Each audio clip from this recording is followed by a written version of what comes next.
Bonjour et bienvenue à Deuxième Porte à gauche, le balado des gens qui savent en tout temps où se trouvent les toilettes. Mon nom est Camille Lemay et dans l'épisode d'aujourd'hui, je m'entretiens avec Jacques Baudreau, qui est président de l'association des stomisés de Richelieu-Yamaska. Vous allez voir par contre son influence, son implication dans la cause des personnes stomisées dépasse de loin sa région. Vraiment, c'est une personne très motivée, très mobilisée pour la cause. Il vit aussi avec la maladie de Crohn et la colite ulcéreuse depuis son très jeune âge. Jacques apporte quelque chose de très intéressant qu'on n'avait pas eu sur le balado encore jusqu'à aujourd'hui. C'est une perspective à travers le temps. C'était comment vivre avec une maladie de Crohn et avec une stomie il y a 50 ans de cela, parce que je vous cacherai pas que ça fait plusieurs années qu'il vit avec ça. Comment est-ce qu'il s'implique justement dans la communauté pour aider les personnes qui traversent des épreuves un peu plus difficiles avec un nouveau diagnostic ou un nouvel appareillage? Comment est-ce qu'il voit les choses pour des collaborations futures? Vraiment, c'est une belle discussion. On a manqué de temps. C'est une personne qui a beaucoup de choses à dire. Je vous laisse écouter le tout. Puis n'hésitez pas à commenter si vous avez d'autres questions. On pourra faire des petits clips avec lui pour y répondre par la suite. Bonne écoute! L'épisode d'aujourd'hui est présenté par Coloplast et son nouveau guide Bien vivre et bien manger. C'est un petit guide gratuit qui est disponible en ligne sur leur site web de Coloplast Canada. En fait, c'est un guide que j'aurais beaucoup aimé avoir quand je suis sortie de l'hôpital après ma chirurgie sur la stomie, parce que souvent on se pose des questions. Est-ce que je dois changer ma façon de vivre? Est-ce que je dois changer mon alimentation après une chirurgie? Donc le guide répond vraiment à toutes vos questions. On aide justement à bien gérer les symptômes ou encore les petits problèmes qui peuvent arriver avec une stomie, surtout dans les premiers temps. Il y a des recettes pour vous aider à rester bien alimenté, bien hydraté aussi. On sait que c'est un défi quotidien, rester hydraté. On n'y pense pas nécessairement au début, mais par la suite, ça vient. Donc, des recettes pour rester hydraté aussi. Une liste d'épicerie post-chirurgie. Les aliments qui sont peut-être plus faciles à digérer pour vraiment vous enlever le plus de charge mentale possible dans ces temps qui sont parfois plus difficiles de convalescence. Donc, une liste d'épicerie, des informations nutritionnelles aussi et finalement un journal alimentaire que vous pouvez imprimer. Qu'on ait un Crohn, une colite, avec ou sans stomie, un journal alimentaire, c'est vraiment une bonne base pour nous aider à comprendre notre système et ce qui fonctionne pour nous. Donc, je vais mettre l'URL dans le bas de cette vidéo. N'hésitez pas à aller jeter un coup d'œil, c'est gratuit sur le site de Coloplast Canada et c'est le guide Bien vivre et bien manger. Merci à Coloplast, le commanditaire de cet épisode de Deuxième Porte à gauche. Toutes les opinions exprimées dans cet épisode sont basées sur mon expérience personnelle et celle de mon invité et ne représentent en aucun cas l'opinion de Coloplast ou ne devraient remplacer un avis médical professionnel. La situation de chaque personne est unique, il se peut donc que votre expérience soit différente. Si vous avez des questions sur les produits, les services et les instructions d'utilisation de Coloplast, veuillez les contacter directement au 1-866-293-6349.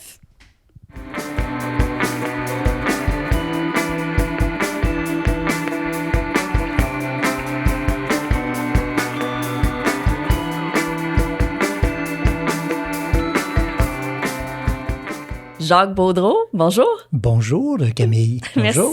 Merci d'être venu ici aujourd'hui en studio pour parler avec nous. C'est vraiment un plaisir de se rencontrer. Je te connaissais pas avant, là. Fait que c'est une belle rencontre. Oui, c'est un vraiment beau hasard. Puis c'est des contacts communs qui nous ont mis en lien. Jacques, tu es président de l'association des stomisés de Richelieu-Yamaska. C'est ça. Tu es aussi une personne qui vit avec une stomie. Oui. Et avec la maladie de Crohn et la colite ulcéreuse. En fait, tu as eu les deux dans ton parcours. Oui.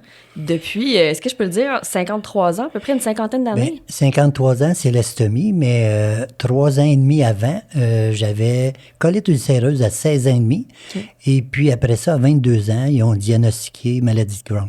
Après 2 opérations, là, une à 20 ans et l'autre à 22 ans, là, ils ont vu que c'était le Crohn parce que ça continuait, la maladie continuait dans le petit intestin. Okay. Oui, parce que la différence entre les deux, en fait, c'est ça, c'est que la colite ulcéreuse, c'est vraiment limité au gros intestin. Oui, au gros intestin, c'est ça. Tu vas en avoir long à dire aujourd'hui. Ah, beaucoup. Je suis prêt, Camille. C'est parfait. Ben, j'aimerais ça qu'on commence peut-être par aujourd'hui, ton implication dans justement l'association des stomisés de Richelieu-Yamaska. Peux-tu m'en parler un peu? Moi, je ne connaissais pas l'organisme. Il faut dire que j'habite pas dans cette région-là, mais quand je suis allée vous voir sur le web, votre présence et tout ça, il y a des ressources qui sont très pertinentes puis que c'est pour ça que je voulais qu'on en parle aujourd'hui. Oui. Parle-moi un peu de ton implication dans cet assaut-là. Comment est-ce que tu en es venu à t'impliquer avec eux, peut-être? Bien, mon implication, elle est totale. D'abord parce que si on recule de 53 ans, j'avais pas personne, moi, avec qui parler d'une stomie. C'était très rare, le 53 ans. Il n'y avait même pas de stomothérapeute. Il y avait une infirmière à Montréal, Mme Okung, sur la rue Saint-Denis et puis au coin de Jean-Talon.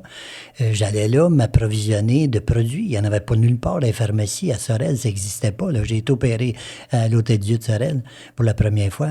Donc, vu qu'il manquait tellement de services puis de personnes à qui j'aurais pu en parler, je me suis dit, à ma retraite, je vais m'impliquer. Et là, ça fait 10 ans que je suis président, puis c'est presque du 7 jours par semaine, bénévole. Il n'y a pas personne que j'ai rencontré qui voulait me remplacer à faire du bénévolat 7 jours par semaine. Ben non. Être prête à écouter quelqu'un qui est mal pris, un stomisé qui est mal pris. Ouais. Mon bureau est jamais fermé, tout le temps ouvert. Fait que voilà, donc l'implication, elle est totale. Pour moi, c'est plus qu'une implication, c'est une passion. J'aime aider les stomisés parce que j'ai du succès à les aider. Change des vies. Et puis, c'est le fun d'aider les gens, là, pas mal plus que de chercher juste faire de l'argent, là. Tu sais, je suis pas en business, moi. Je suis dans un organisme à but non lucratif qui vient en aide aux personnes stomisées. Puis on essaye de collaborer le plus possible avec les stomothérapeutes de chaque hôpital. Et puis, c'est ça qui est agréable, là. Puis à quoi ça ressemble, par exemple, justement, votre collaboration? Tu sais, tu dis que tu viens en aide aux stomisés. J'ai pas de misère à comprendre ou un peu à concevoir le type d'aide qu'on a besoin, parce que moi, c'est ce qui m'a aidé justement avant ma chirurgie, ça a été d'avoir un contact avec une personne qui avait un parcours un peu similaire au mien, qui avait eu une stomie, qui vivait bien avec. Oui. Des fois, je reçois aussi des appels comme ça. Au-delà des contacts peut-être de personnes stomisées qui ont besoin de soutien ou de parler, je pense que tu t'impliques aussi avec les milieux scolaires, justement, pour... Oui, dans les écoles, là, je vais donner 3 heures là, mon vécu dans une école avec des futures infirmières, infirmiers là, qui étudient justement là, pour travailler dans les hôpitaux ou CLSC. Puis, ce que je fais de plus peut-être important, c'est que je change ma stomie devant eux autres. Okay. Parce que je veux que les gens, les futures infirmières, qu'ils n'aient pas peur d'un stomisé. Ils ont toutes peur de nous toucher, que ça puisse faire mal quand ils nous touchent au niveau du petit bout d'intestin qui est sorti sur le ventre. Ils ont toutes peur de toucher à ça, puis il n'y a pas de terminaison nerveuse. Fait que il n'y a pas de raison d'avoir peur. Fait que quand je leur fais vivre cette expérience-là, même les enseignantes, ils ont dit, si on avait eu ça, nous autres, là, tu sais, dans notre jeunesse, quand on a commencé comme infirmière, ça nous aurait aidés. Tous les enseignantes, où ce que je passe, dans les cégeps, les centres de formation professionnelle, sont emballés. Puis ils me rappellent chaque année. J'ai fait 500 élèves l'année passée, là, dans différentes classes ici au Québec. Puis c'est agréable. Quand je sors de là, je vole comme un oiseau. Là. J'ai l'impression d'avoir rendu service à de futures infirmières qui n'auront pas peur, qui n'auront pas dédain d'un stomisé. Là. Ils savent c'est quoi un stomisé. Et puis je les habitue un peu à vivre ça, là. Oui, bien, c'est intéressant, tu vois, parce que tu as dit qu'ils n'auront pas aussi le dédain d'une stomie.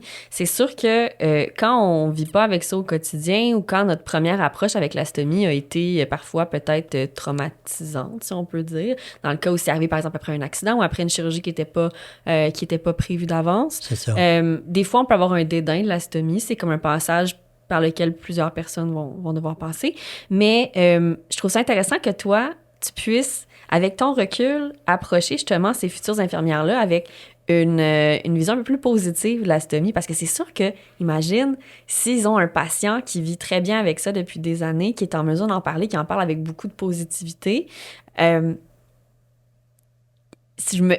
imaginer que quand ils vont donner des soins à un patient avec une stomie, leur approche va peut-être être plus positive ou douce aussi. Puis t'avoir en tête va leur permettre de peut-être redonner espoir à cette personne-là qui commence son parcours de stomie. Oui, puis ils me disent tous que je viens dédramatiser souvent cette vision-là. Parce que moi, quand je rentre dans une classe, tu sais, je leur dis en partant que la vision que vous avez d'une stomie-là, puis celle que vous allez avoir tantôt, 3 heures après, elle ne sera plus la même. Je suis venu changer votre façon de voir une stomie, puis de vous en occuper, de ne pas avoir peur d'approcher un patient. Fait que tout ça, je pense, ça vient dédramatiser. Puis j'ai comme le feeling aussi d'avoir pris mon passé, tout ce qui m'est arrivé de souffrance avec les nombreuses hospitalisations. Là, j'ai quand même été hospitalisé plus de 58 fois. Fait que j'ai connu là, bien des choses, des subocclusions, des hydratations, des fistules. J'ai tout connu ça. Donc, je peux leur en parler un peu de ce que j'ai vécu. Et pour eux autres, ça suscite des questions. Là. Ça vient comme éclaircir. Puis l'enseignante, souvent, ben, me dit, Jacques, tu viens quasiment te donner la formation sur les stomies à ma place. Parce que les autres, si je suis pas là, ils ont 3 heures d'enseignement dans le livre, dans un livre ou sur un mannequin, là, tu sais, qui parle pas, là. Fait que moi, je suis là comme personne qui l'a vécu, qui a une bonne expérience, puis qui peut leur en parler de ce que j'ai vécu de long en large, là, 3 heures de temps, là. Ah, c'est sûr que ça aide, parce que quand c'est la théorie, tu sais, on a beau dire C'est ça. s'il y a une occlusion, une subocclusion, il va y avoir de la douleur, mais si on ne l'a pas vécu, que quelqu'un nous a pas expliqué un peu à C'est quoi ça. ressemble l'expérience du côté patient, C'est ça. l'empathie ou en fait la compréhension qu'on a de la situation doit pas Oui. être aussi bonne. Non. Non, puis des fois, j'invite des gens de l'extérieur, des stomisés surtout. J'aime ça, inviter des personnes stomisées. Quand je donne mon témoignage devant ces futures infirmières-là, et les gens, ils sortent de là transformés, même les stomisés, là. Et là, ils ont entendu, ils ont découvert c'est qui Jacques Baudreau. Parce qu'il y en a plusieurs qui ne le connaissent pas. Ben Tu non. peux le connaître avec le nom, mais de le connaître de ce qu'il a vécu, c'est totalement différent, là. Fait que c'est ça. Ça permet à des stomisés de devenir plus familiers puis d'accepter plus facilement de vivre avec une stomie, là. C'est notre deuxième vie, là. Souvent, là, ça change carrément une vie, là.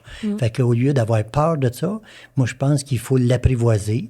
Il faut connaître ça aussi, connaître un peu différents aspects de l'estomie et puis des soins aussi. Avec les stomothérapeutes, là, quand j'invite une stomothérapeute dans nos formations qui vient nous décortiquer ça, là, tout l'approche aux patients, ben c'est bénéfique pour les gens qui apprennent à dédramatiser, à connaître plus en profondeur qu'est-ce qu'il y a à prévoir des fois, là, qu'est-ce qu'on n'a pas prévu. Non, c'est certain. Puis tu vois, donc, tu parles de conter ton histoire. Je pense que ce que j'aime aussi de ton histoire, petit disclaimer, on s'est parlé avant. Tu sais, Oui. je fais toujours une pré-entrevue pour un peu Ben connaître le parcours des gens. Moi, ce que j'aime de la tienne, c'est que ça n'a pas été un parcours facile. Non. Il a été long. Oui. Mais t'es tellement une belle preuve que c'est pas parce que ça va mal, puis que t'as plusieurs épreuves, puis t'as plusieurs soubresauts, que ça finira pas bien, ton histoire. C'est ça. C'est comment se servir d'une période difficile pour la transformer en quelque chose d'utile. Et c'est ça que les élèves me disent, là.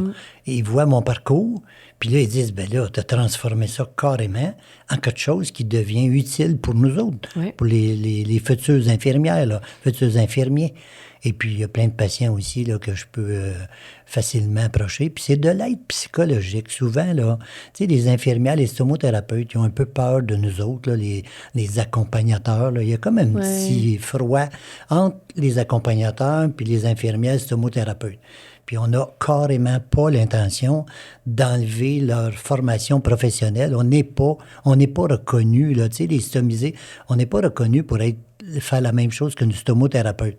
Donc, on veut rester dans notre territoire, là. C'est notre vécu qu'on veut parler. Donner de l'espoir, donner de l'expérience à une personne qui a peur de vivre avec ça, qui se cache, tu sais, qui a honte, qui a peur des bruits. C'est tout plein de choses que on veut essayer de dédramatiser. Puis on n'est pas là pour prendre la place des stomothérapeutes. Je le répète, là. Ben non. Vendredi, j'étais invité dans une réunion de tous les stomothérapeutes au Québec. On m'a donné 15 minutes là, pour expliquer mon plan d'accompagnateur. J'ai été le faire avec plaisir. Et là, on attend là, de voir si les réactions vont sortir positivement parce qu'on veut toujours travailler en collaboration avec eux autres. Ça n'arrêtera pas ça. Ça ne changera pas demain matin. Mais c'est bon, je pense que les deux sont complémentaires dans le sens où l'infirmière est là pour les premières approches, pour les suivis médicaux, pour les trucs et conseils. Tu sais, moi, mon infirmière, justement, stomothérapeute, m'a donné tellement de petits trucs qui m'ont aidé dans mes différents défis. Elle m'a accompagnée quand j'avais mes complications Ben oui. avec l'estomie. Mais justement, le soutien psychologique, il y a peu de gens qui vont te comprendre autant que d'autres personnes qui ont partagé C'est en plein ça. la C'est même, en plein ça. les mêmes défis que toi. Puis, juste une petite note que je veux dire aux gens qui nous écoutent, là, c'est qu'on a fait une vidéo de 5 minutes à peu près sur notre site web avec les 2 médecins du CHUM, Dr Ramsès Wassef et Dr Paul Perrotte, un neurologue. Puis ces 2 médecins-là, ils nous ont témoigné sur vidéo, là, les gens peuvent aller les écouter, là, que ça prend. Après la stomothérapeute, ça prend des associations comme nous autres, des patients d'expérience qui l'ont vécu pour comprendre d'autres stomisés qui sont en train de le vivre là, présentement. Ah, c'est certain. C'est indéniable. En fait, c'est de se sentir compris. Puis tu vois, moi, ce qui m'a aidé dans mon parcours, après ma première chirurgie de stomie, j'ai eu une grosse rechute.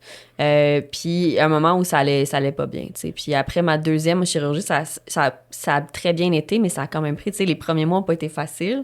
Et j'ai eu la grande chance d'avoir accès à un projet pilote de thérapie de groupe à mon hôpital. Puis j'étais la seule stomisée de la gang. C'est ça. Mais c'était tous des patients en maladie de Crohn et colite ulcéreuse. Puis si ça avait pas été de cette thérapie-là, je pense pas que ma convalescence aurait été aussi belle qu'elle l'est. C'est ça. Puis c'était, oui, tu sais, le soutien de la psychologue, nous donner les bases et tout ça, mais c'était la première fois que j'avais autant de gens avec des parcours similaires aux miens, parfois très différents. Oui. Parce qu'on s'entend, on est des drôles de bébites, les gens qui ont la maladie de Crohn, la colite, on est toutes pas pareils. C'est pour ça que des fois, les professionnels ont de la misère à nous donner des conseils. Oui. Parce qu'ils disent, d'un point de vue, par exemple, l'alimentation et tout ça, il n'y a pas une seule recette qui fonctionne pour tout le monde. Il y a des bases communes et tout. Mais c'est le fait d'avoir justement accès à des gens qui nous comprennent, qui nous écoutent. Des fois, juste l'écoute, puis se faire rassurer. C'est beaucoup. C'est beaucoup. C'est beaucoup. Puis moi, j'ai vu des stomisés, là. Je vais te raconter une expérience que j'ai vécue, là, pour prouver que ça prend un stomisé, des fois, pour aider un autre stomisé moralement, là. Je parle bien moralement, pas au niveau de l'équipement, là, parce que les stomothérapeutes, ils sont sensibles à ça, là. Mais je peux comprendre. Je vais le préciser, là, OK? Donc, moralement, j'ai une travailleuse sociale du CHUM de Montréal qui m'appelle. « Monsieur Baudreau, j'ai entendu dire, vous faites quasiment des miracles. Pouvez-vous venir parler avec un monsieur que ça fait 2 semaines qu'il est stomisé, il est dans son lit d'hôpital, il veut pas manger, puis il veut pas regarder sa stomie, puis tout ça. » Fait que j'ai dit oui, à condition que vous soyez là quand je vais y parler. Fait que je voulais que la travailleuse sociale soit présente pour voir qu'est-ce que je vais lui dire. Et puis là, après 1h30, je suis arrivé là à 10h30 d'avant-midi, bien à 11h30, il a pris son premier repas. 1h30 après. Puis après ça, 2 semaines plus tard, il m'a demandé pour aller l'accompagner avec son infirmier pour l'encourager à changer son appareillage lui-même. Et la travailleuse sociale m'a rappelé pour dire « Monsieur Baudreau, vous avez fait un miracle. » Voilà. Oui. Ça, c'est des choses que je fais, puis que d'autres accompagnateurs sont capables de faire aussi, là. Je peux partager mon expérience, puis d'aider plein de monde.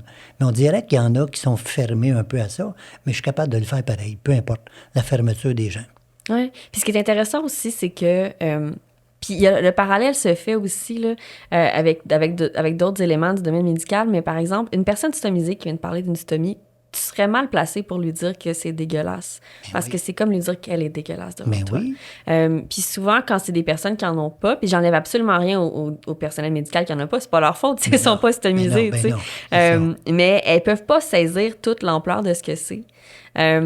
Puis tu vois, moi, dans mon parcours, j'ai aussi eu la chance d'avoir une des infirmières qui m'accompagnait, qui en a déjà eu une dans sa vie à un moment. Wow. Puis elle me disait, tu sais, ben moi, ça fait longtemps, j'en ai plus, mais voici, tu sais, des petits trucs que j'avais où je peux comprendre tel élément de ta réponse. Puis c'est un peu pour ça aussi que dans les personnes qu'on a reçues sur le balado, dans les premiers invités, il y a eu Dr Jean Chou, qui est un gastro-entérologue à Sainte-Justine. Ah oui? Puis Dr Jean Chou est très actif sur les réseaux sociaux. D'ailleurs, c'est comme ça que je l'avais connu, parce que j'ai vu passer des vidéos de lui qui me fascinaient. Lui, il s'est dit, mes jeunes patients, là, je leur fais passer une colonoscopie, ils ont peur, mais je peux pas leur dire c'est rien. Là, j'en ai jamais passé, moi. Il y en a passé une. Pour voir à quoi ça a l'air. Qu'est-ce qui faisait vivre à ces patients. Le tube nasogastrique que ces jeunes patients ont pour les alimenter. Oui. Il s'en est fait installer un en live par une de ses infirmières pour pouvoir dire aux patients, Il dit, moi, le liquide que je vous mets dedans, je l'ai déjà goûté, justement, parce que je voulais savoir c'était quoi et tout. Mais il dit, le tube, on me l'a jamais fait, fait que je vais me le faire installer. Et juste pour ça, on dirait que j'ai tellement un respect pour cette personne-là, parce que je me suis dit, OK, ben là, il me semble que c'est un jeune patient, puis je te dis, ça sera pas agréable, tu auras un peu tel feeling, je sais c'est quoi, je me le suis fait installer, tu sais, juste pour comprendre un peu mieux ta réalité. J'étais là, bouche bée. Ça me fait penser, que vous apportez. Ça me fait penser, Camille, un autre exemple, une autre vidéo qu'on a sur notre site web, là, c'est une stomothérapeute qui est devenue stomisée. OK. Et je vous le dis, là, allez écouter La nouvelle vie de Chantal sur nos vidéos. Là. C'est gratuit, nos vidéos. N'ayez pas peur de payer. Là. Vous ne payerez rien. Là. Nous, on a payé pour les faire, mais c'est gratuit pour aider les autres stomisés. Et La nouvelle vie de Chantal a dit plus jamais je vais soigner un stomisé de la même façon. Parce qu'elle est devenue stomisée. Je pense que ça parle beaucoup, ça aussi, là. Tu sais, fait que je me fie sur des témoignages comme ça, de personnes qui l'ont vécu, puis je pense que ça dit tout, là. Ça l'explique que quand tu es devenu stomisé, tu vois ça autrement, puis tu peux parler à des gens pour les encourager puis les aider. Elle, ça a transformé sa vie, là. Elle était après se laisser mourir. Puis quand elle est devenue stomisée, c'est complètement une nouvelle vie, là. Une stomothérapeute qui s'entraîne, qui a rencontré un nouveau chum, puis elle avait peur de ça. Tout change dans la vie, là. Tu sais, mais il faut être capable de changer dans notre mentalité, notre vision, pour voir ça autrement, puis que changer nos manières de vivre, là, ça se fait. Oui, puis justement, là, je vais mettre le lien vers votre site web dans la description de la vidéo. On va le dire aussi peut-être pour les gens qui sont à l'audio seulement. Le site web pour aller écouter vos vidéos, en fait, voir toutes les ressources que l'Association des stomisés de Richelieu-Yamaska a produit. C'est stomisé au pluriel. Oui. ry.com. Exactement. Donc, stomisé.ry.com. C'est facile. Vous cliquez sur vidéo en haut et descendez. Vous allez toutes les voir, là, les médecins du CHUM, médecin de Maisonneuve, mon médecin, Dr Dubé, qui est décédé malheureusement aujourd'hui, mais même sa femme, Dr Françoise Eyenne de Maisonneuve, qui parle sur notre documentaire sur lequel on a un petit bébé de 2 semaines qui a eu une stomie. Puis là, ses parents expliquent qu'est-ce qu'ils vivent. Après ça, on a un petit gars de 13 ans, une jeune femme de 20 ans à peu près. On a de tous les âges, 39 ans, 35 ans, 60 ans, puis même moi qui parle là-dessus, là. Fait que on a de tous les âges. Et ça, c'est à la demande de la stomothérapeute Stéphanie Laferrière de Sherbrooke, qui me dit, Jacques, pourquoi tu parles pas de stomiser, mais de tous les âges? Oui. Bien, j'ai réalisé son vœu. Ça nous a coûté quand même 18 000 $ le faire, mais on l'a fait, puis on veut que les gens aillent voir ça. C'est déjà visionné par une docteure de psychologie en Toulouse qui nous regarde puis qui se sert de ce documentaire-là pour expliquer à des stomisés là-bas en France comment accepter de vivre avec ça. Tous les âges, c'est possible. Ah, absolument. Puis, tu sais, on est les jeunes, je vais dire, je vais m'inclure dans les jeunes. Oui. Les jeunes, on est moins nombreux au Québec, au Canada. Je pense que j'ai entendu dire qu'on était pratiquement 125 de stomisés permanents en bas de 35 ans au Québec. Vous êtes plus que ça. Ouais? Oui. OK. Mais c'est pas grave, là. Mais c'est ouvert à tout le monde. Tu sais, on a 3 jeunes. Mais c'est le fun d'avoir une représentation. Oui, sur notre conseil d'administration, Camille, on a 3 jeunes déjà. Puis on va en avoir d'autres. Je vise d'autres personnes que je connais, dont une que j'ai très aidée, une personne de Montréal. Elle va être sur notre conseil à distance en Zoom, mais elle va nous aider pour notre site web. Elle, je l'ai aidée parce que sa mère m'avait appelé. Et puis elle m'a dit, Jacques, tu peux-tu aider notre fille? Elle a été opérée. Elle avait une stomie invaginée. C'était très difficile de trouver un appareillage là-dessus. Ça tenait pas, ça collait pas. Elle avait parlé à une couple de stomothérapeutes. Ça fonctionnait pas. Moi, je l'ai mis en contact avec un autre stomothérapeute de Montréal. Avec aussi, me suis permis de parler de ça à Convatec. Et puis, on l'a aidé en équipe. Mais aujourd'hui, elle est rendue accompagnateur pour nous autres. Là. Elle fait partie de notre groupe d'accompagnateurs. Puis elle peut aider des stomisés à Montréal. C'est pas nécessaire de rester à Saint-Hyacinthe pour aider des stomisés. Là. Tu peux rester n'importe où au Québec, puis on va te former, on te donne une formation, puis après ça, tu t'en retournes dans ta ville pour aider. Il s'agit que tu sois en contact avec ta stomo, puis de créer un climat de confiance. Là. D'être capable de se faire confiance. Moi, je fais cette partie-là psychologique. Toi, tu t'occupes du médical avec les médecins et tout. C'est tout. Il faut voir la situation plus claire, puis il faut être avant-gardiste un peu. Là. Ce qui n'a jamais été fait, moi, je veux le faire. Qu'est-ce qui est nouveau? Je suis pour le nouveau. On va changer les choses avec du nouveau, pas avec du passé qui n'a pas marché. Ben non, c'est ça. Puis là, justement, tu as mentionné passé, on dirait que j'ai envie de prendre un pas de recul. Parce Oui. que ce que tu apportes aussi, mon Dieu, parce que tu as tellement de connaissances. Fait que je sais pas par où prendre la patente, mais commençons par ton histoire. Déjà, tantôt, tu as mentionné que être stomisé il y a 50 ans, c'était pas du tout la même game qu'aujourd'hui. Du tout. C'était comment à l'époque? Là, on parle quand même d'un bon saut en arrière. Là. Premièrement, les produits devaient pas être les mêmes qu'aujourd'hui, les appareillages et tout. Là. Je l'explique dans les écoles, Camille. J'ai encore un sac de caoutchouc, là, de qu'est-ce qui existait dans mon temps, là. Tu sais, avec des grosses rondelles de caraya, là, qui fondaient sur la peau. Puis là, je salissais mon linge. Ça m'insultait à chaque fois. Fallait que j'aille changer mon linge. Et puis, c'était désagréable. Tu sais, là, c'était une période, là, d'adaptation pas facile. Même si moi, quand j'ai été opéré à 20 ans, j'ai dit aux infirmières, à Garde Morneau à Sorel, j'ai dit, Garde Morneau, je m'appelle plus Jacques Baudreau, je m'appelle Jacques Lheureux. Tellement j'étais heureux de ne plus avoir de souffrance, de douleur, de diarrhée, de crampes, de perte de sang dans les toilettes. Ça, là, c'était important pour moi. Et puis là, je revivais une nouvelle vie malgré les inconvénients que je t'explique, le fameux sac de caoutchouc dont l'odeur restait dedans. C'est ça, hein? Et ça, c'était vrai dans le temps que les stomisés qui disaient, bon, ils portent un sac puis il y a de l'odeur, ça restait dans le sac de caoutchouc, l'odeur. Mais aujourd'hui, c'est plus vrai, là. On a des nouveautés, des nouveaux sacs, des nouveaux produits, qu'il n'y a plus d'odeur quand tu l'entretiens comme il faut, là. Ouais. Si tu n'as pas de perte de sel, quand tu fermes la fermeture du sac, s'il n'y a pas rien qui reste là, c'est propre, il n'y a pas d'odeur. Voilà. Fait que ça, c'est une grosse différence avec aujourd'hui, là. Toute l'évolution des produits aujourd'hui, il y en a beaucoup. Il y a des ceintures différentes. Il y a toutes sortes de choses. Il y a une ceinture hernière que je porte même présentement parce que j'ai une petite hernie sur le côté, puis je veux pas me faire réopérer. Donc, je porte la ceinture hernière par prudence, par prévention. Oui, parce qu'en plus des sacs, c'est ça, on a tout plein de gadgets. T'sais, moi, je joue à balle molle. Oui, bon. Puis, on dirait que je m'étais fait dire, sport de contact avec une stomie, on évite ça. La balle molle, c'est pas un sport de contact. Mais non. Pour ceux qui connaissent pas, la balle, par contre, elle est vraiment pas molle. Oui. C'est une balle de baseball, Oui, mais oui. plus grosse. Oui. Puis, l'été dernier, j'ai pu me remettre à jouer à la balle molle après un arrêt de 2 ans à cause de ma situation médicale. Deuxième match de l'année, j'ai arrêté une balle avec mon ventre, ce qui n'est pas conseillé du tout. Oui. C'était un accident, tout le monde, c'était pas volontaire. Puis je me souviens d'avoir un moment de panique. Puis là, c'est là que j'ai dit à mes coéquipières, je m'excuse parce que j'ai une stomie. Personne ne le savait. By the way, si tu le mentionnes pas, les gens ne le savent pas. C'est ça. Puis c'était pas par honte ou quoi que ce soit, c'est juste que ça n'avait pas à donner. T'sais, c'est rare que je me présente, allô, moi c'est Camille, j'ai une stomie. Ben oui. Par contre, si tu me connais un peu, tu vas le savoir au bout d'une semaine. Ben oui, c'est ça. Puis j'avais dit, là, c'est parce que j'ai une stomie. Puis là, tout à coup, mes coéquipières m'ont regardé. Puis j'en ai une qui m'a regardé, elle a dit, OK, là, ça aurait vraiment pu te blesser. Je dis oui, ça aurait vraiment pu me blesser, puis ça va tellement bien que je veux pas que ça s'arrête, d'aller bien. C'est ça. Puis j'ai découvert, par exemple, un produit en ligne que j'ai pu acheter qui est un petit dôme de plastique qui se colle sur mon sac.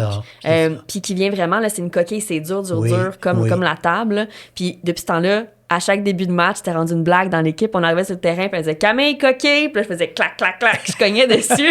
On est correct, gang, on peut commencer le match. Tu sais, c'est juste... Mais maintenant, aujourd'hui, on a tellement, je pense, de petites aides comme ça à gauche et à droite que tu n'avais pas à l'époque. Non.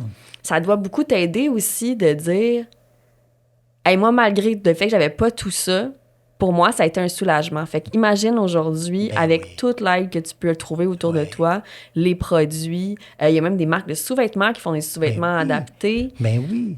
J'ai dit ça à une dame, moi, de Sorel, à un moment donné, que j'ai été visiter à l'hôpital, sur son lit d'hôpital. Puis quand j'ai eu tout expliqué ça, j'ai dit, c'est-tu compliqué? Elle dit non. Puis elle dit, moi, là, je vais aller magasiner en sortant d'ici, là, pour acheter le petit linge, le petit élastique que tu mets là pour cacher la stomie. Parce qu'elle, dans l'intimité, elle voulait pas que son conjoint voie le sac. Fait qu'on a fait ça, puis là, elle a connu qu'est-ce que c'était. Elle était prête à se faire opérer, et la beauté de l'histoire, elle n'est pas opérée. Parce que c'était assez difficile qu'elle avait. Ah, mon Dieu. Et ils ont réglé ça par des médicaments. Ouais. Aujourd'hui, elle fait attention à ce qu'elle mange, mais elle n'est pas stomisée. Fait que voilà. Tu sais, mais des fois, là, toute la peur qu'elle avait, j'ai été un peu répondre à cet obstacle-là, là, cette objection-là qu'elle avait. Puis, je sais pas si ça peut peut-être avoir joué dans le rôle des médicaments, de tout, là, de la pensée, du stress et tout. On ne sait pas. On ne saura jamais. Mais elle n'est pas stomisée. C'est la beauté de l'histoire. Oui, parce que puis si elle avait eu à se rendre jusqu'à la stomie, au moins elle savait qu'il y avait une manière de vivre avec ça confortablement. Mais oui, c'est ça. Fait que c'est ça aujourd'hui. L'aide qu'on peut apporter, c'est d'ouvrir des nouvelles portes, changer la vision des gens. Puis moi, je le répète constamment, là, puis ça se fait. Puis est-ce que tu as l'impression que c'est... puis là, ma question est en deux temps. Là. Commençons par la stomie. Peut-être on parlera des maladies inflammatoires de l'intestin après. Est-ce que tu as l'impression qu'aujourd'hui, c'est moins tabou qu'il y a 50 ans, parler d'une stomie, ou c'est encore un sujet qu'on évite? Bien, ça dépend des gens, parce qu'il y a des gens, personnellement, selon l'éducation qu'ils ont eue, tu sais, parler caca, parler d'urine, ou peu importe, de sac de stomie, je pense que les gens, il y en a qui gardent ça secret encore, qui s'isolent. Et puis, il faut faire en sorte qu'on se fasse entendre, qu'on nous entende parler, puis ça va changer des choses. On va réussir probablement à en faire sortir plus, mais je pense qu'on va en échapper quelques-uns, là, parce que d'après la mentalité, l'éducation qu'ils ont eue, ça peut rester honteux, ça peut rester secret. Les bruits, et d'avoir une stomie, c'est pas bien vu. Moi, je pense qu'il y a de ça en dessous, mais mettons qu'on va aller positivement, dans le sens que le plus qu'on peut influencer de gens, bien mieux les gens vont avoir un bien-être et une meilleure qualité de vie s'ils changent leur façon de voir ça. Est-ce que ta stomie, elle a un nom, toi? Oui, elle s'appelle Rose. Rose? Oui, puis à chaque année, Rose, elle reçoit son chèque de la RAMQ, 1400 $ et plus, là, quelques pièces de plus. Puis ça fait rire les élèves dans les écoles. Quand je dis Rose, elle a reçu son chèque, parce que son anniversaire est payante, mais la mienne, à moi, je ne reçois pas de chèque de même. C'est vrai, ça. À mon anniversaire, le 31 octobre, la journée de l'Halloween. C'est vrai, ça. Mais tu vois, moi, c'est Zach. Puis ça m'avait aidé de le nommer. Je sais même plus où j'avais entendu ce truc-là, parce qu'au début, justement, là, j'ai eu tu sais, quand j'avais ma colostomie, là, je suis rendue avec une iléostomie, ça va bien. Colostomie, c'est un bout du côlon qui sort, juste pour expliquer pour ceux qui sont pas familiers. Iléostomie, c'est un bout de l'iléon, donc petit intestin. Mais quand j'avais ma colostomie, mes gaz étaient bruyants, là. Mais ça réveillait mon chum la nuit. Ben oui. Puis ça avait tellement aidé de nommer ma stomie que le matin, justement, quand on se réveillait, puis que Nick avait mal dormi, c'était pas ma faute. Il disait, « Hey, Zach, il était actif cette nuit. » C'était pas genre, « Hey, t'as été très dérangeante cette nuit. » C'était Zach qui était actif cette nuit. Il va falloir qu'on évalue qu'est-ce qu'on a mangé pour peut-être... changer des choses. Manger ça le matin, pas le soir avant de se coucher, mettons. Oui. Voir comment on y va autour. Là. Puis ça a beaucoup aidé. Ben oui. De nommer. Moi, j'ai un ami aussi, une fille, là, qu'elle l'appelle Maurice. OK. Maurice, il est actif, Maurice. Là, là, il fait du bruit des fois. Il faut que j'y parle. Puis moi, je fais des farces avec Rose. Là, parce que quand je vais dans les écoles, j'arrive là le matin à jeun pour pas que la stomie fonctionne, l'héliostomie. Et puis là, je dis, j'ai averti Rose avant de décoller mon sac, avant de vous montrer Rose. Je l'avertis, il y a de la visite à matin. Là. Fait que sois gentil, là. Tu sais, sois pas trop efficace. Là. Non, c'est ça. Puis souvent, elle fonctionne pas. Là. Quand tu manges pas puis tu es à jeun, là, moi, en tout cas, dans mon cas, je suis capable de gérer ça pas mal. Là. Est-ce que tu as déjà essayé le truc des guimauves? Oui, bien dans mon cas, ça ne fonctionne pas parce que l'intestin est trop court. Ah oui. Ceux qui ont de l'intestin plus long, là, c'est ça, des fois, il faut tout décortiquer. Pour un, ça peut marcher, pour l'autre, non, parce qu'on n'a pas la même situation. Là, on n'a pas la même longueur d'intestin. On n'a pas la même stomie. Là, quelqu'un qui a une colostomie, ça peut fonctionner. Une héliostomie, un intestin court, des fois, ça fonctionne plus ou moins. Ouais. Puis le truc des guimauves, c'est que souvent, ça va arrêter un peu le péristaltisme, donc on peut changer le sac sans problème. Mais j'avoue que moi aussi, puis le truc finalement que je me suis donné, là, que mon infirmière stomothérapeute m'avait donné, c'est que je prends un petit sac de caca à chien là, que je mets en dessous de ma stomie, genre je le mets dans mon pantalon. Comme ça, même si ça coule, ça coule dedans. C'est ça, c'est tout. Ben oui. Il y a toutes sortes de trucs qu'on peut découvrir. Là. Mais c'est pour ça que la rencontre des stomisés est importante. On a des cafés rencontres même là, une fois par mois. Là. Les gens se rencontrent puis ils se partagent leur vécu. Là. C'est extraordinaire. Il faut agrandir la salle. Là. C'est populaire.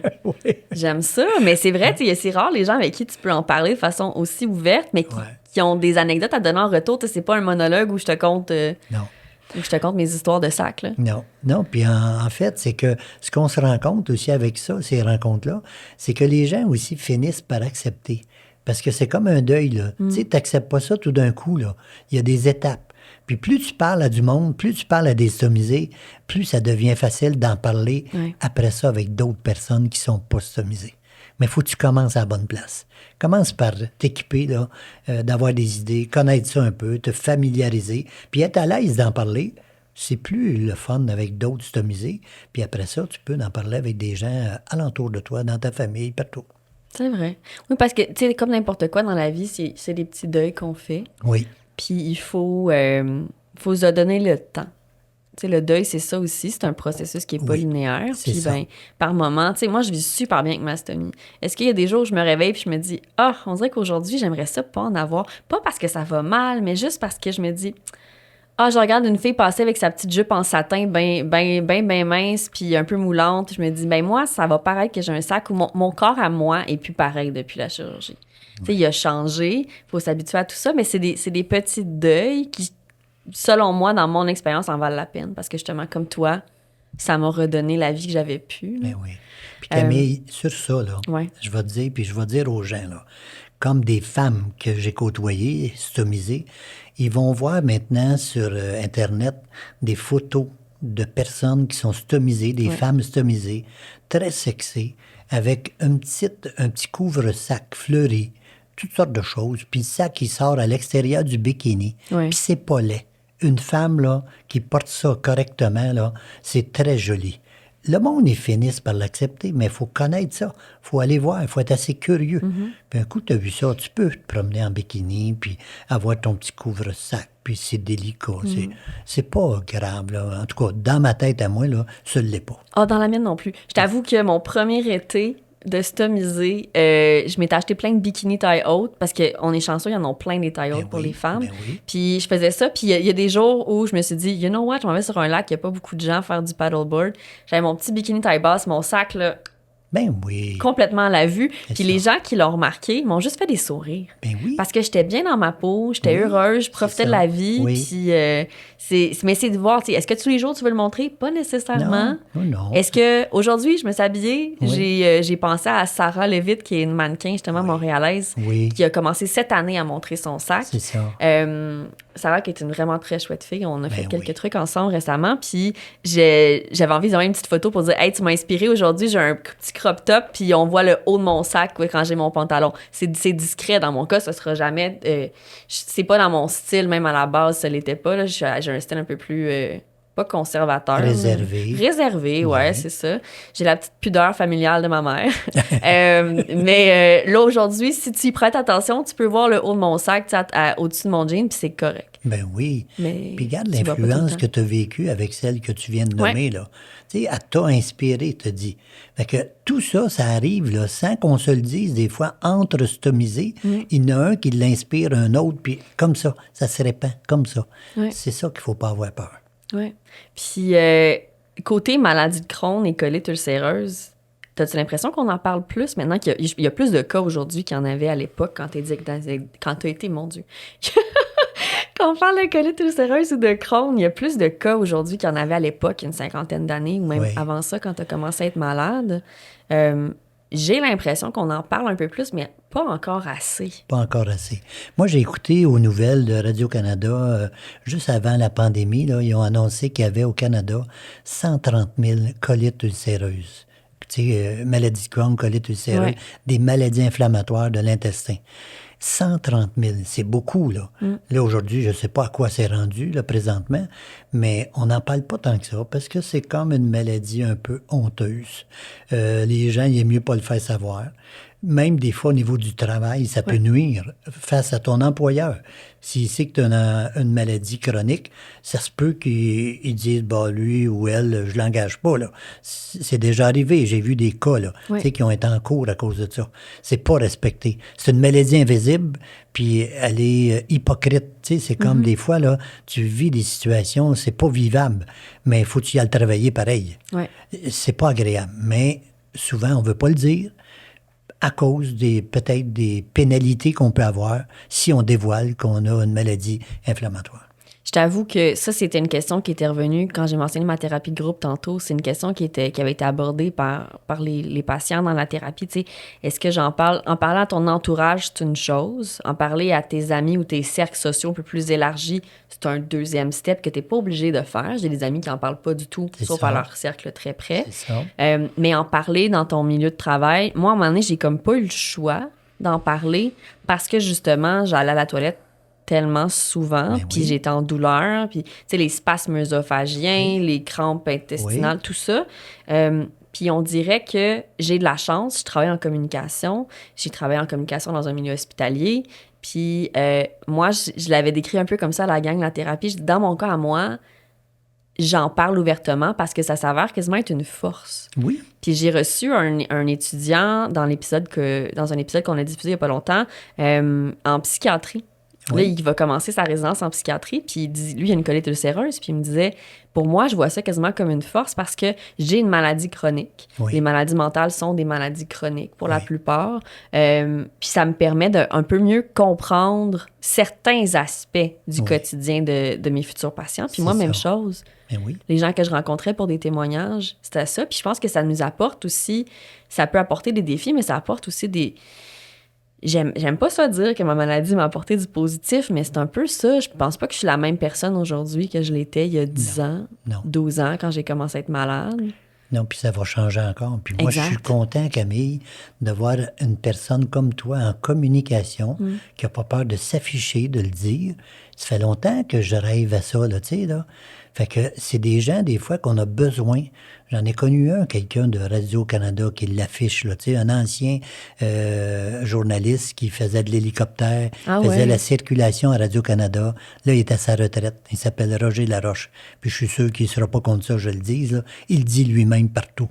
Mais je suis content de rencontrer ces gens-là qui sont connus, puis qui osent l'avouer, là, que ça existe.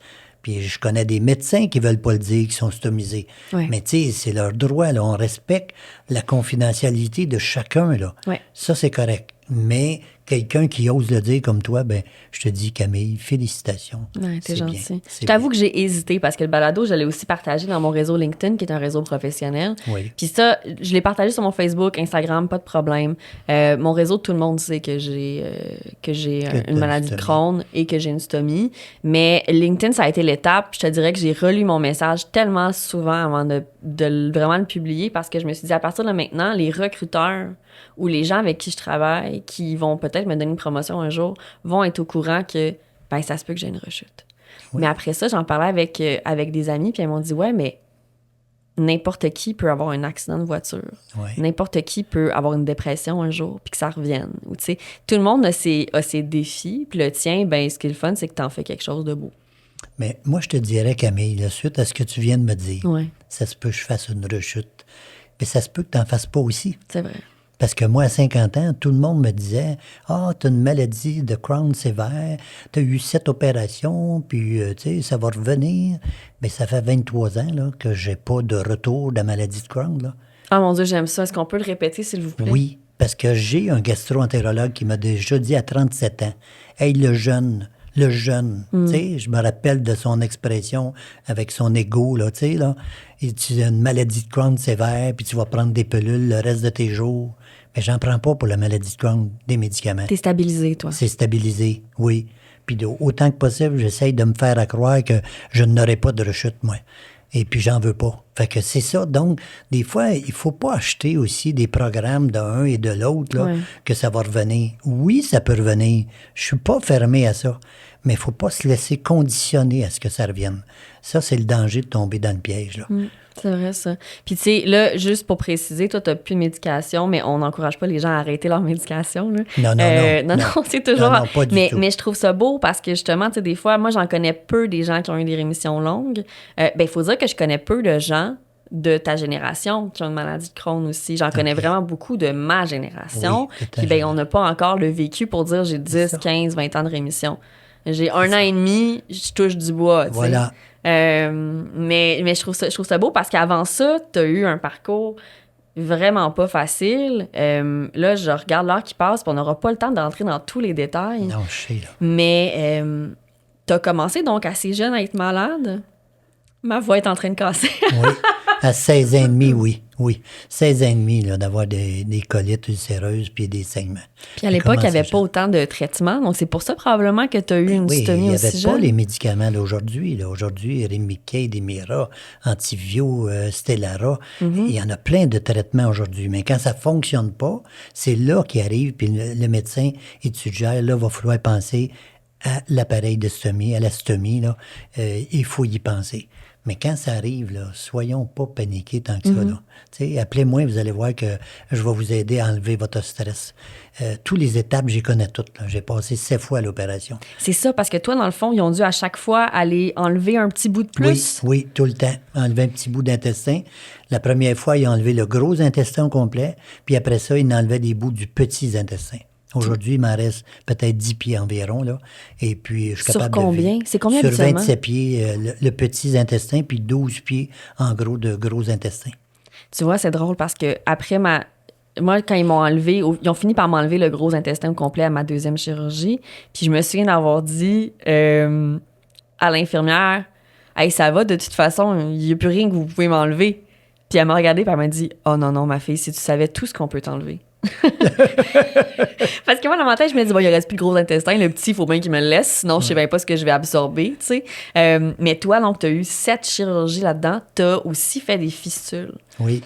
On a un cas, j'aime dire que, j'aime penser en fait que si j'étais née pas mal avant, j'aurais eu un parcours similaire au tien parce que, comme le mien, ton crâne était fistulisant, complexe. Oui. Mais là, malgré tout ça, après ta dernière chirurgie qui a eu lieu il y a quand même un moment, là.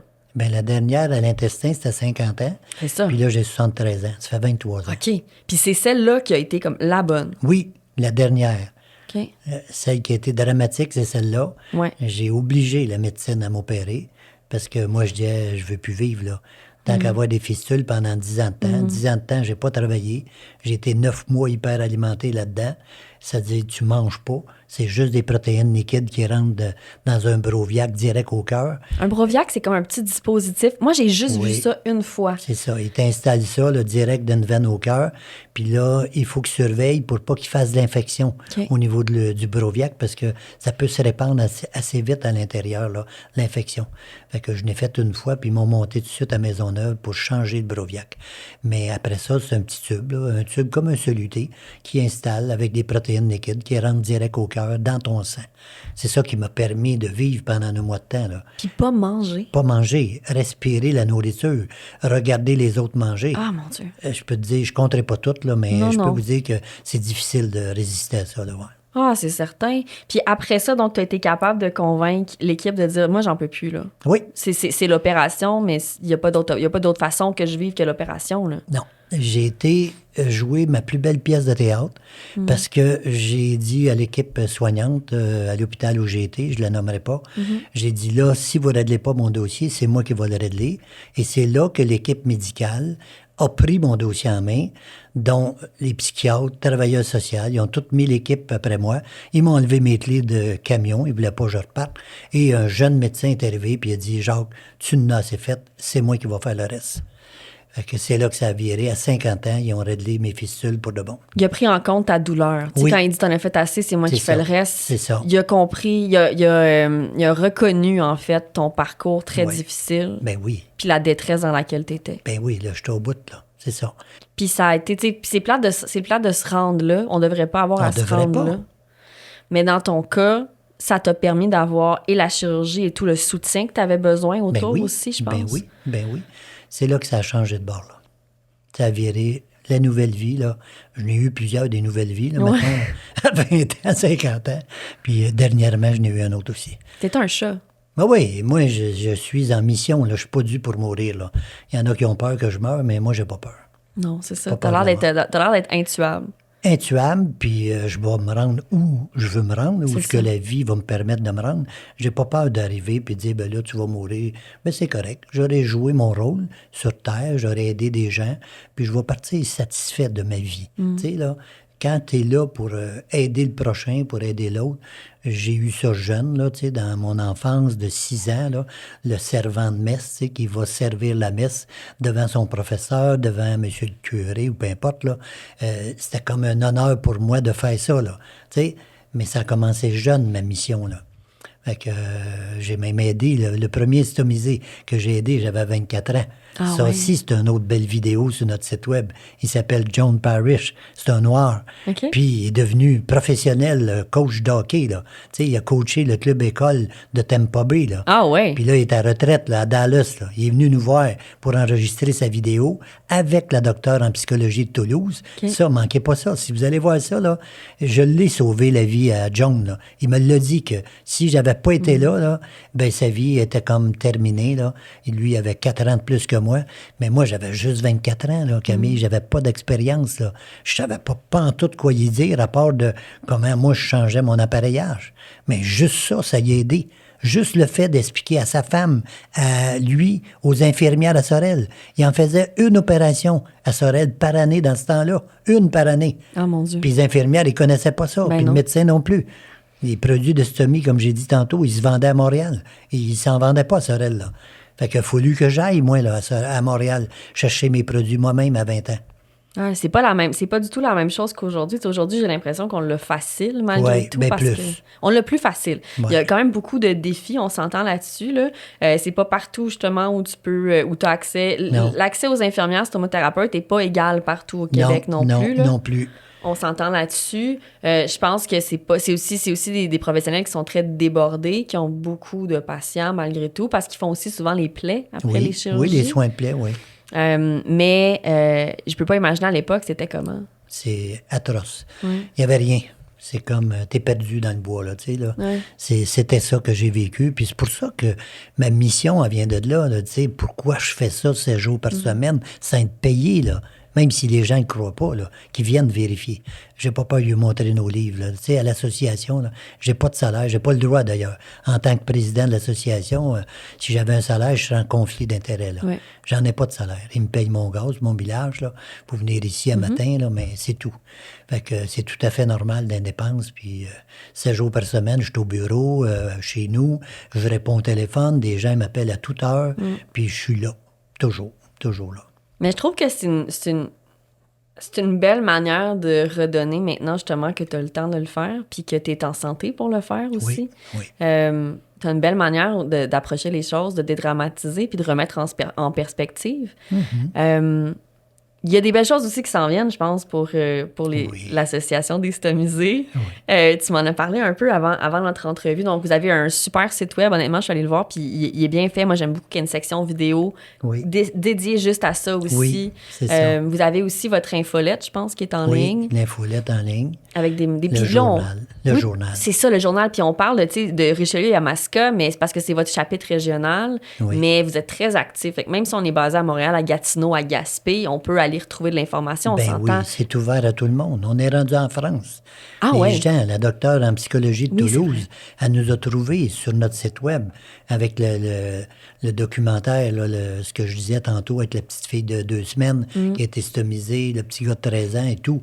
Elle a trouvé ça sur notre site. Puis là, depuis ce temps-là, on est en contact avec. On a fait 5 vidéos avec la collaboration de la docteure de psychologie de Toulouse, qui a fait l'entrevue avec mon premier stomisé, John Parrish, qui est en vidéo. Oui. Tu sais, puis c'est intéressant de voir tout le développement qui se fait, mais il y a peu de gens qui connaissent ça. C'est pour ça que je suis content, Camille, que tu m'as invité aujourd'hui pour le dire. Puis on va le partager, on va le répartir partout au Québec. Tu sais, il ne faut pas avoir peur de faire ça, là. Mais non. Fait que, puis on a des bonnes nouvelles qui s'en viennent, comme tu le disais, là. Là, on vient d'acheter une chaise à 4300 pièces à notre stomothérapeute à Saint-Hyacinthe.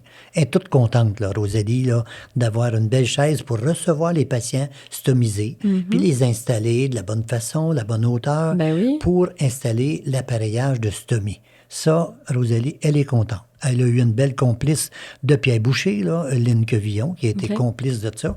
Et puis, après ça, j'allais te dire, les nouveautés, là, on a une nutritionniste qu'on vient d'engager. OK. Ça, c'est de toute beauté. Ben, là. c'est sûr. On va offrir à nos membres, ceux qui sont membres, ça coûte 20$ par année, là. C'est pas la fin du monde, c'est même pas un repas au restaurant, là. Et puis, on leur donne plein d'avantages à nos membres. Puis je pense que ça va augmenter, là. On en a 321, là, mais avec cette annonce-là, on va en avoir plus que ça tantôt. Fait que là, c'est que notre nutritionniste, elle va les recevoir à son bureau, pas loin de nous autres, de notre bureau, tout près de l'hôpital à Saint-Hyacinthe. Puis on leur offre 3 séances gratuites avec la nutritionniste. Puis après ça, s'ils veulent continuer, ben là, s'ils veulent payer de leur poche, ils continueront. Mais pour créer une espèce de mouvement, d'habitude, de bien s'alimenter, on veut le faire. Fait qu'on a même des gens d'autres régions, ils ont dit « Hey, on peut-tu devenir membre à Saint-Hyacinthe? » Oui, mais là, c'est sûr qu'on va passer nos membres d'abord. Ouais. Puis ici, en plus, ben là, on a des membres de l'extérieur, puis on peut continuer avec la nutritionniste, on va continuer, là. C'est comme un projet pilote qu'on a mis en marche pour 6 mois, puis on va réévaluer après. Tu sais, est-ce qu'on va continuer à donner de l'expansion à ça? Là, si ça fonctionne bien, là, je pense qu'on va avoir des dons, des donateurs qui vont nous aider à encourager ce mouvement-là, comme on a reçu dernièrement. Là. C'est pour ça qu'on l'a fait. On a reçu, j'ai été chercher 20 000 de dons pour engager une nutritionniste, pour faire le test, là. Fait qu'on a l'argent dans notre compte de banque. Pas inquiète pour la payer, là. Non, c'est fait ça. que c'est pour ça qu'on veut, c'est sérieux, on veut implanter ça. Puis en plus, ben on a notre groupe d'accompagnateurs qu'on forme. On est en train de former 17 nouveaux accompagnateurs qui vont faire un petit peu comme moi, là, écouter les gens, puis référer aux stomos, référer aux hôpitaux, aux CLSC, qui ont des services 24/7, des infirmières du CLSC, qui sont prêtes à aider les stomisés. Fait que tout ça, il faut mettre ça en place. Puis là, j'ai une stomothérapeute qui va venir faire une formation prochainement, le 20 avril, samedi prochain. Elle rencontre mes 17 accompagnateurs.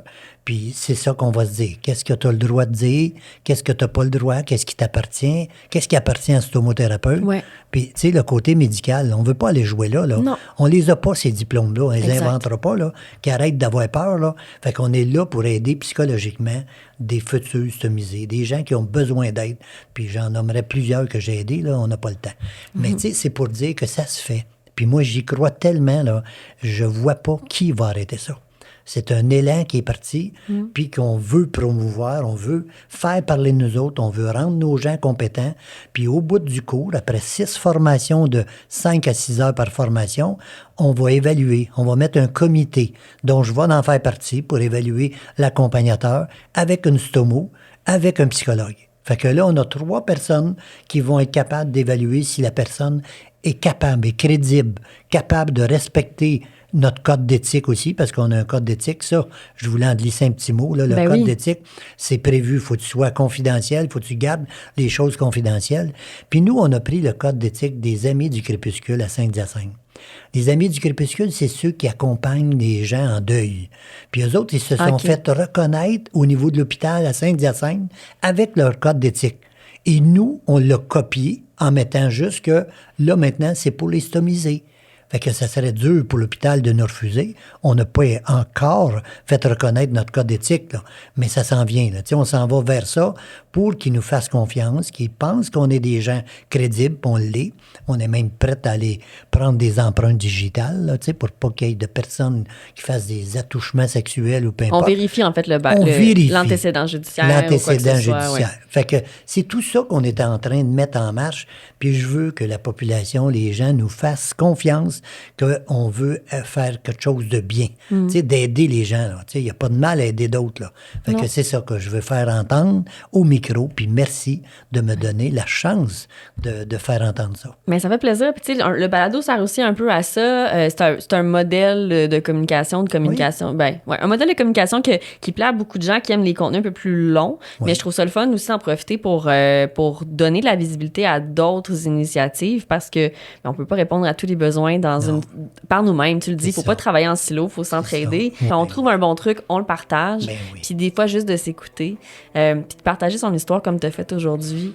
Je pense qu'on va se quitter là-dessus. Merci beaucoup, Jacques, d'avoir pris ce moment-là avec nous, pour vrai. Puis j'invite tout le monde, encore une fois, à aller jeter un coup d'œil sur le site Stomisé, stomisé au pluriel.com. Je peux-tu rajouter juste une chose? Vas-y. On a un grand projet qui s'en vient, là, que je peux pas vous dévoiler aujourd'hui, par rapport à la nutrition. Avec des chercheurs. Je dis juste ça. À suivre. Puis prochainement, on va sûrement signer l'entente avec ce projet-là, qui va coûter cher à l'association, mais qu'on veut mettre en marche. Puis ça fait déjà 7 ans que je travaille là-dessus. c'est pour vous dire là, que j'attends la signature très bientôt. On vous suit donc de près. Oui, de près. Sur le site web, sur les réseaux sociaux aussi, Oui. je pense, de l'association. Oui. Puis, encore une fois, merci d'avoir été ici. C'était super le fun comme conversation. Merci Camille, c'était super le fun. Bonne journée. Bye bye. Bye.